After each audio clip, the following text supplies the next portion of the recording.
Glory is a cruel mistress, and the closer we get, the crueler she becomes. For those of us who feel the need to prove ourselves to ourselves, glory is a staple of life. This is a story about the pursuit of glory. I moved to Oahu in the summer of 2015, fresh out of high school and searching for adventure. From the first moment I arrived in Hawaii, I became increasingly interested in the island's culture and history. One evening, while bumming Wi-Fi from the McDonald's around the corner from my building, I watched a feature-length documentary on the history of the islands from their discovery to their current day. I learned about the battle where King Kamehameha unified the Hawaiian Islands by pushing the native army of Oahu off a cliff in the Battle of Nu'uanu. Preceding this battle, the strongest warriors of King Kamehameha's army hiked to the cliffside where the battle would take place and climbed to the top of the closest peak, now a hike called the Pali Notches, for the giant notches that stick up like camel's humps on the ridge. These warriors did this in order to obtain a specific spiritual power called mana, which is crucial in the feudal systems of ancient Hawaii. Mana is obtained by committing an act of bravery or by killing an individual in battle, thereby taking the mana they have acquired. I decided that I had to know the taste of this ancient mana firsthand. The next day, myself and 4 friends set out to hike the Pali Notches. On each of the giant rock humps were a series of thin ropes grouped together to create a semi-safe climbing strand.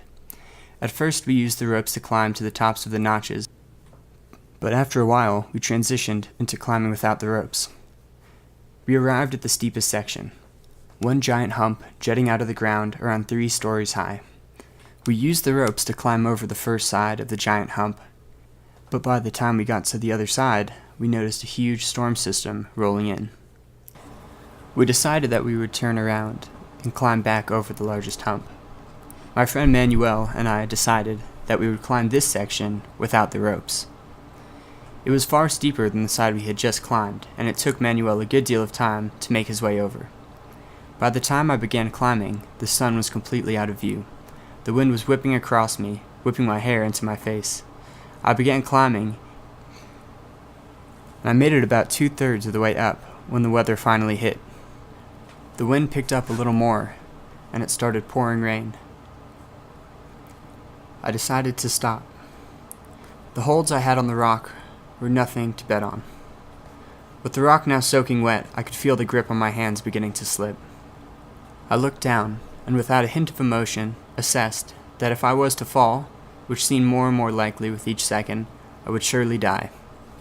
My breathing picked up. My right leg began to shake, and my hold on the rock loosened. Slowly slipping from the rock, knowing that I would die if I could not hold on. All of a sudden, a wave of adrenaline coursed through my bloodstream. With my grip on the rock slipping, I clawed my way up and pressed my body as flat against the rock as I could. There was a ledge a few feet up, and before I could slip from the new holds on the wet rock, I threw the side of my head up and against the ledge. For a moment, my head held up the entire weight of my body. From this new position, I was able to quickly scramble to the summit of the rock hump and lie flat on my back, letting the rain cool my hot skin. I must have laid in that spot for about 10 minutes before I realized, this is what mana feels like.